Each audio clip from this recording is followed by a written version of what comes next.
सकते हैं कि पुलिसकर्मी और छात्र संगठन के बीच यहाँ पर झड़प होती हुई भी नजर आ रही है। आप नहीं मानते कि नरेंद्र मोदी जी देश हित के लिए काम कर रहे हैं, युवाओं के लिए काम कर रहे हैं? मैं नहीं, ये पूरा देश का युवा है ना, भारत का, भारतवर्ष का, वो नहीं मान रहा। पुलिस प्रशासन को आगे कर देती है, छात्रों पे मुकदमे ठोकवा देती है, कितने मुकदमे लग रहे हैं, आम छात्र की हालत रहेंगे। ये सरकार हमारी मांगे मान ले, अन्यथा हम ईंट से ईंट बजा देंगे। फर्जी है, देश को फर्जी तरीके से चलाना चाह रहे हैं, उसका हम लोग पुरजोर तरीके से विरोध करेंगे और करते ईंट सीट बजा देंगे। इस सरकार को मानना पड़ेगा, हमारी बातें आज नहीं तो कल मना के रहेंगे। यही है, जब ये छात्र हितों के मुद्दे छात्र उठाते हैं ना, तब ये अपने पुलिस को आगे कर। सरकार पूरी तरीके से देश को ऐसे अवैधानिक रूप से चलाना चाह रही है। अम्बेडकर साहब का जो संविधान है उसकी धज्जियां उड़ा। मोदी सरकार बिल्कुल भी इस देश के लिए कतई हितकारी नहीं है, इसको उखाड़ फेंकना पड़ेगा। क्या कुछ चल रहा है, किस तरीके से यहाँ पर पुलिस जो है अपनी कार्रवाई कर रही है? छात्र सरकार है ना, जो दो आदमी है, तानाशाही रवैया है इनका, ये पढ़े लिखे तो है नहीं।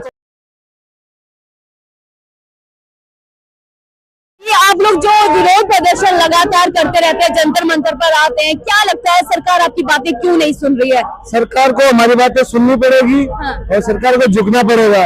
उनको लग रहा है कि ये बार बार आते हैं चले जाते हैं, पर हम झुकने वाले नहीं है और हमारी मांगे पूरी करके जब तक पूरी नहीं होगी तब तक हम झुकेंगे नहीं। अच्छा जी, तो क्या लग रहा है अभी राहुल गांधी भी यहाँ पर आप लोगों का समर्थन करके गए हैं, नेता प्रतिपक्ष हैं, कितना प्रभाव पड़ेगा?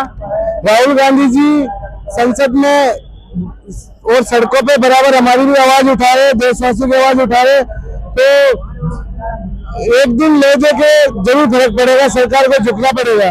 जी, क्या कहना चाहेंगे आप, जिस तरीके से लगातार जंतर मंतर पर आते रहते, विरोध प्रदर्शन करते, सरकार आपकी बातें क्यों नहीं सुनती? क्या है एक्चुअली मैम, ये सरकार है ना, जो दो आदमी है, तानाशाही रवैया है इनका, ये पढ़े लिखे तो है नहीं। इनको मालूम क्या है, यूजीसी पढ़ा लिखा नहीं है। ये नरेंद्र मोदी और अमित शाह बताओ का इनके डिग्री दिखा तो रहे हैं अपनी। मैम डिग्री जिस टाइम वो दिल्ली यूनिवर्सिटी की डिग्री दिखा रहे हैं, उस टाइम वो कंप्यूटर की उस टाइम का टाइपराइटर नहीं है।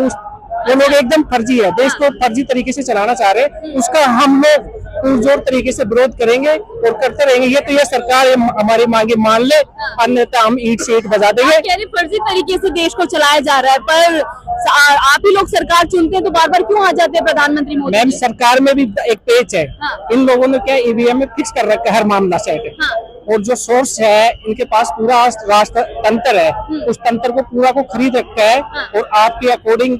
अब जैसे अभी महाराष्ट्र में देखे थे कितने लोगों की वोट बढ़ गई, ऐसे दिल्ली में हुआ था, ऐसे हमारे प्रदेश राजस्थान में होता है। हर स्टेट में ये आपकी पूरी बॉडी जोड़ देते हैं। जनतंत्र, राजतंत्र, बलतंत्र, जो भी तंत्र होता है ना इस देश में, उस पूरे तंत्र को लगा के और सरकार। तो आप नहीं मानते कि नरेंद्र मोदी जी देश हित के लिए काम कर रहे हैं, युवाओं के लिए काम कर रहे हैं? मैं नहीं, ये पूरा देश का युवा है ना, भारत का, भारतवर्ष का, वो नहीं मान रहा है। मैं तो कौन हूँ मानने वाला? क्या आप देख नहीं रहे कितनी भीड़ है?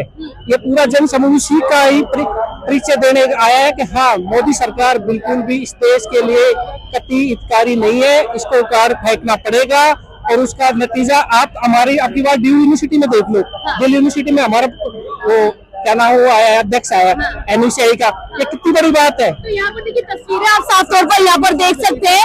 यहाँ पर बैरिकेडिंग पे यहाँ पर तमाम जो छात्र संगठन थे वो चढ़ने की कोशिश कर रहे थे, पार्लियामेंट का मार्च करने की कोशिश कर रहे थे, घेराव करने की कोशिश कर रहे थे, पर यहाँ पर जो पुलिस है, पुलिस कर्मी है, वो यहाँ पर इनको वापस भेज रहे हैं कि आप अपने वापस जाइए। और इस तरीके से यहाँ पर जो है बैरिकेड पर ना चढ़े जो छात्र है वो वापस लौट कर आ रहे हैं और लोगों से बात करने की कोशिश करेंगे। ये बताइए जो न्यू एजुकेशन पॉलिसी में क्या कमी है? मैम एजुकेशन पॉलिसी में कुछ ऐसा है ही नहीं।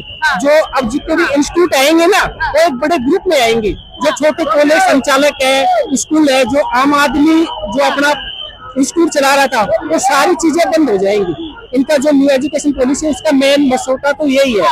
यहाँ पर आप देख सकते हैं कि पुलिसकर्मी और छात्र संगठन के बीच यहाँ पर झड़प होती हुई भी नजर आ रही है।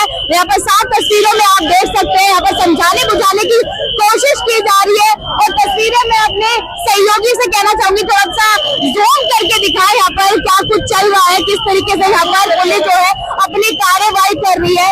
छात्र अपनी मांग मनवाने के लिए यहाँ पर जंतर मंतर पर कई बार आ चुके हैं, पर आज राहुल गांधी ने उन्हें समर्थन दिया है। कितना जो समर्थन दिया है उसका प्रभाव सरकार पर पड़ेगा, ये देखने लायक बात होगी। यहाँ पर देखिए जिस तरीके से छात्र और पुलिस कर्मी की बीच झड़प हो रही है, लगातार आप लोगों को जो पार्लियामेंट को मार्च करने से, घेराव करने से रोक दिया जाता है, क्या कहना चाहेंगे? मैं सरकार की, मैं यही तो कह रहा हूँ, उसकी नीति यही है।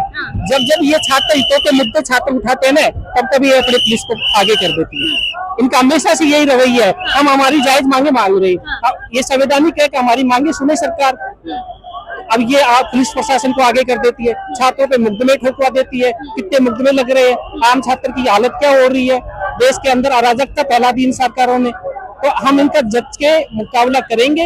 अभी हमारी और कोई नई प्लानिंग होगी, जल्दी एक बड़ा आंदोलन करेंगे। जो प्रधानमंत्री वो कहते हैं आत्मनिर्भर बने, अगर कोई काम नहीं है तो पकौड़ा तल लीजिए, ये भी कहते हैं वो तो मैं कह रहा हूँ, उसके लिए तो हम यहाँ इकट्ठे हुए। आज हमारे नेता आदरणीय राहुल गांधी जी भी आए, उस सभा को संबोधित करके गई। उनका भी स्पष्ट रवैया था, वो पार्लियामेंट में हम आवाज उठाएंगे, राज्यसभा में हमारी आवाज उठाएंगे, और हम फिर एक बार ये सरकार हमारी सुन ले, नहीं तो फिर एक बड़ा स्ट्राइक करेंगे। क्या लग रहा है जिस तरीके से आपकी मांगे नहीं मानी जा रही है, आप आते हैं हर बारी और विरोध करते हैं, फिर आपको वापस भेज दिया जाता है, क्या ये एक जो मुद्दा है ये नया आंदोलन का रूप भी ले सकता है? मैम बिल्कुल नया आंदोलन का रूप लेगा, और ये सरकार पूरी तरीके से देश को ऐसे अवैधानिक रूप से चलाना चाह रही है। अम्बेडकर साहब का जो संविधान है उसकी धज्जियां उड़ा रही है, उसके खिलाफ हम बिल्कुल खड़े हैं। जमकर मुकाबला करेंगे, इस सरकार को ईंट सीट बजा देंगे। इस सरकार को मानना पड़ेगा, हमारी बातें आज नहीं तो कल मना के रहेंगे हम। देखिए यहाँ पर छात्रों की तरफ से ये कहा जा रहा है कि जिस तरीके से हम बार बार जंतर मंतर पर आते, विरोध प्रदर्शन करते, हमें घेराव नहीं करने दिया जाता पार्लियामेंट का, तो यहाँ पर ये छात्रों का साफ तौर पर कहना है कि आगे ये आंदोलन जो है न्यू एजुकेशन पॉलिसी को लेकर बड़ा रूप भी ले सकता है, बड़ा आंदोलन भी खड़ा हो सकता है। पर देखना ये होगा कि राहुल गांधी आज आके गए हैं, क्या सरकार पर इसका कुछ प्रभाव पड़ेगा या नहीं, या इसी तरीके से ये लोग अपनी न्यू एजुकेशन पॉलिसी को लेकर विरोध प्रदर्शन करते रहेंगे। मैं आपके साथ हितेश मंगवाना।